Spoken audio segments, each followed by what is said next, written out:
மா, அவருக்கு எப்படி இங்க நடக்கிற விஷயம் எல்லாம் தெரிஞ்சது? அந்த பையன் வரத்துக்குள்ள நான் வந்துடுறேன், ஏதாவதுன்னா எனக்கு போன் பண்ணுங்கன்னு சொல்லிட்டு போறாரு. முதல்ல இவர் யார் இதுல தலையிடுறதுக்கு? இவருக்கு எப்படி இந்த விஷயம் தெரியும்?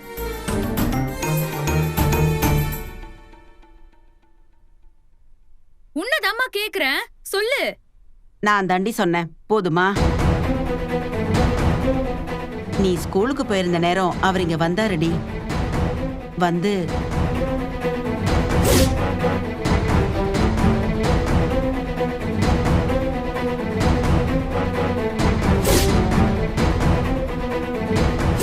தைரியமா இரு நர்மதா, நான் உன் கூட இருக்கேன்.